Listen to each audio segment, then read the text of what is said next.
can see.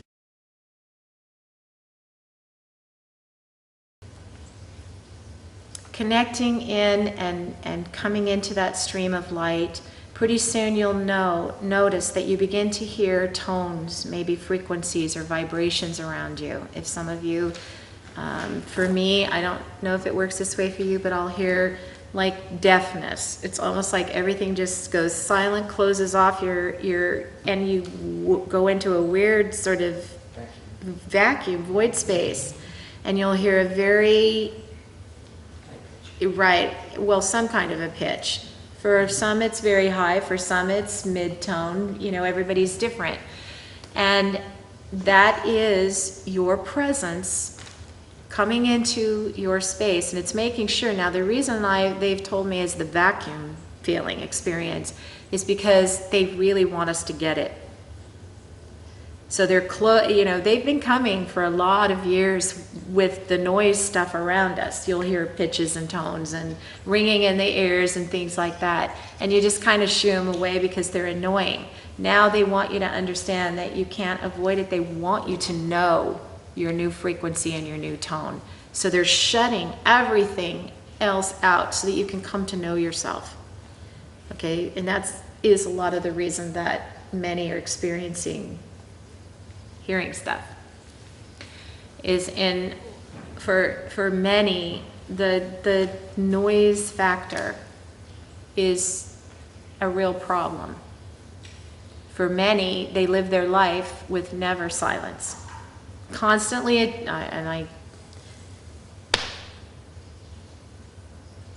no, okay. A noise factor, constantly music, constant TV, constant talking, constant noise, constant television, constant something going on all the time, constantly in their life. There's never a time that they just sit, turn everything off.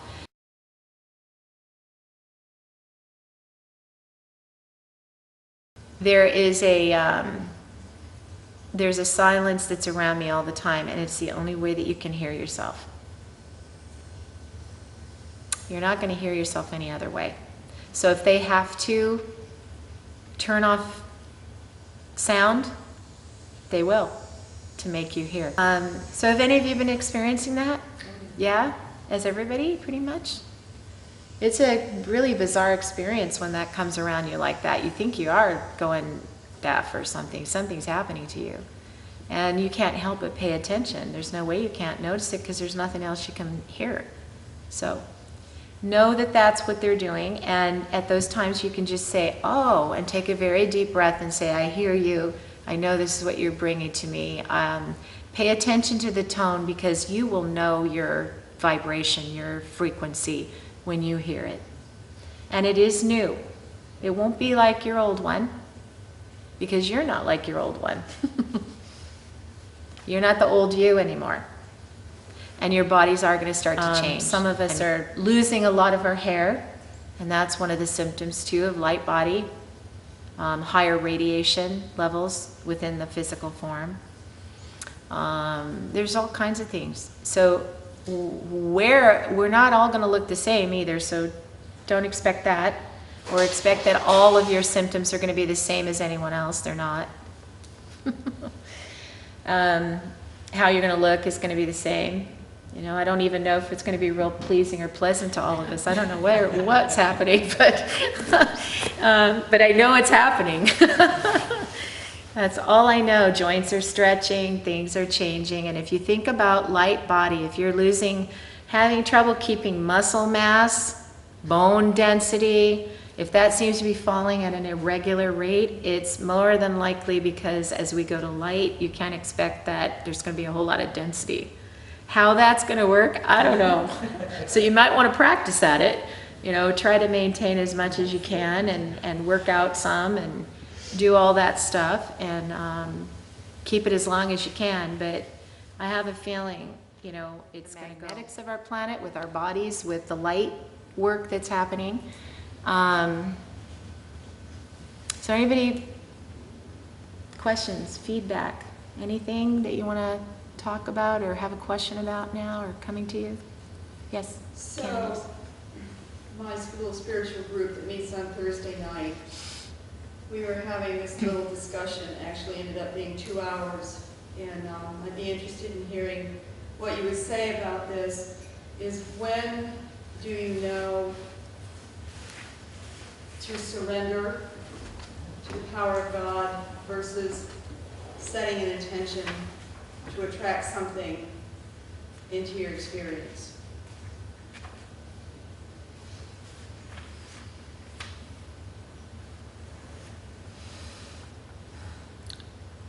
I'm confused on the second part of the question. The law of attraction, setting an intention to bring something in, because if you set the intention, you're moving the vibration in the universe to okay. come into what you want, but then are you interfering in the process of your path?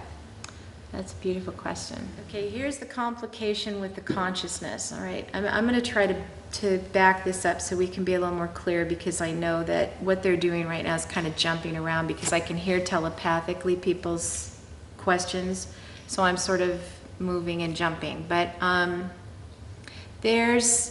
okay, I'm going to go back to the beginning.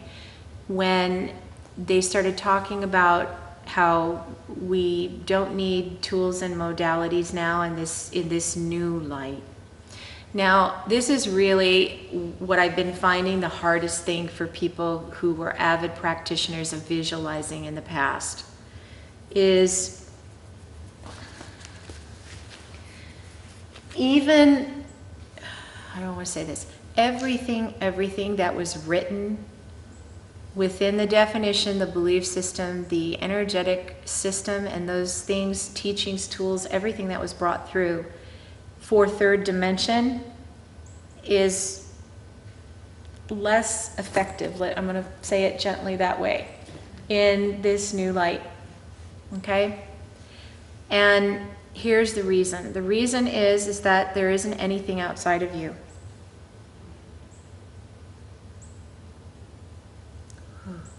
I just felt that, whoa, in the solar plexus, right? There's nothing outside of you. So when we were talking about being in relationship to everything in polarity, you know, when you've got duality and things are all mirroring to you, they're really reflecting to you, okay? Because when things mirror to you, they mirror the real you, but in a reflection, okay? Opposite of you, reversed of you. So we consider that duality. When you come into, and the difficulty with things in duality, and I would say the perfection of it as well, is that it is designed to be a reflection of everything held distorted, okay? So when you don't have clear thought, when your consciousness doesn't know who you are, when you haven't figured out where you're going, what it is that you want in life, what your world is about, when you don't know what truth is for you, when you're trying to find you and find source and everything else, looking for all your questions, searching, we hold all kinds of beliefs, limitations, understandings, concepts, relationships, sayings, light. That's how things worked, all right? What you believed was. And that means what you believed, even if it was wrong, is. So your whole world was a creation of misunderstandings, distortions, you know, screwed up belief systems. Thoughts in your head that were not true. And that is a collective thing. When you think of it globally, collectively, planetarily, that's pretty messed up. Okay, so you're constantly, always dealing with distortion and trying to fit into that, trying to manage it, trying to maneuver it, trying to figure out who you are in it. Wrong. Because the only way that your world can start to outpicture and resonate and vibrate and come into being the right picture for you to manifest what you want in your life is for you to get this right. But until they know who they are and what is truth for them, none of that is ever going to be right. It's never going to be the picture that they want. What is supposed to be yours in all of the universe, abundantly, prosperity-wise, relationship-wise, health-wise, is never going to come to you until it can find you. You have to be you in order for it to know how to get to you. It's there, it's all planned, it's in your blueprint, it's designed, it's there for the taking. But it can't get to you because you're not you yet. You haven't stepped into the truth of your blueprint of who you are, what you really are, the truth of your presence, your light. And now we have the power inside us. But the only way it's going to work the way you want it to, and this is the reason that we're helping you with this, is you've got to go back to basics. Thank you. You have to stop, that's my confirmation. We have to stop trying everything out here, and we have to go back to basics. We've got to spend the time in that light, in that stream. It's like taking a break. If it means go to your room, take a time out, go to your room, take a time out. If your healing practice isn't working for you, and I know this is easy for me to say because you all think that, you know, we got to pay the bills, we got to make the money, we got to do this, we got to do that. But if you're doing it halfway in a vibration that is all distorted and crooked, you're not going to manifest anything in this world that you want. It's going to be half right and crooked and broken.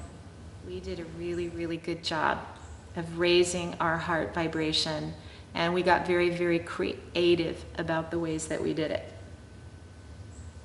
We got really smart.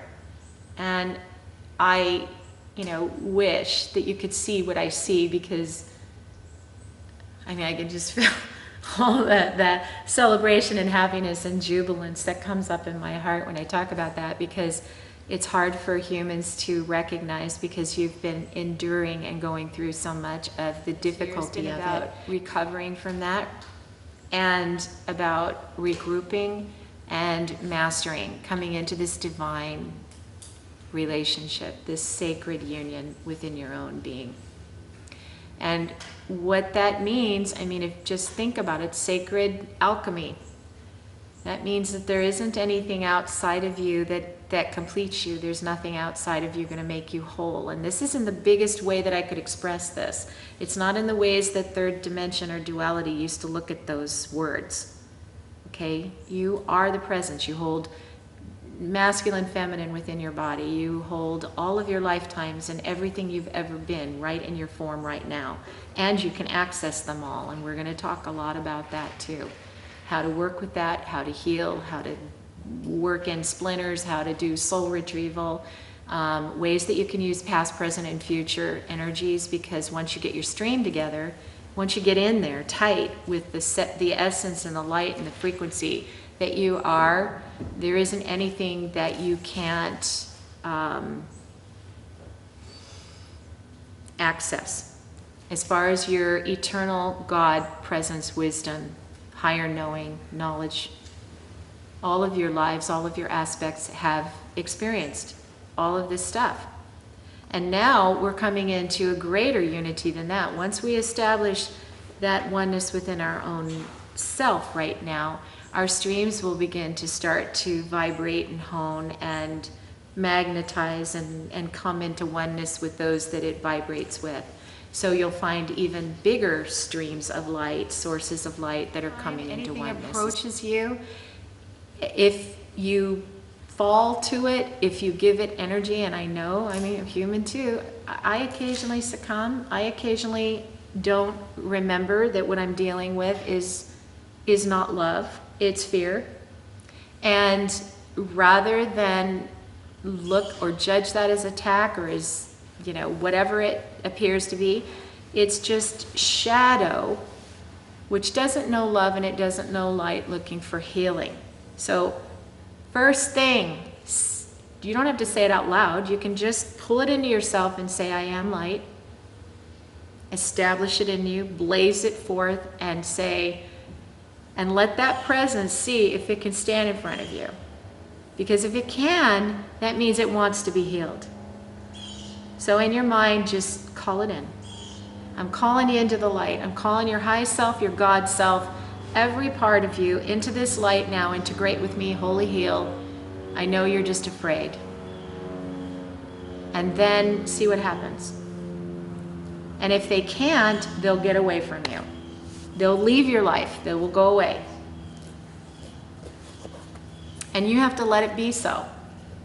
Because it isn't going to be in your best interest or theirs. They're making up their minds. Everybody's choosing. Everything in your relationship, everything in our world is choosing. And I've found what they've suggested is, instead of judging that,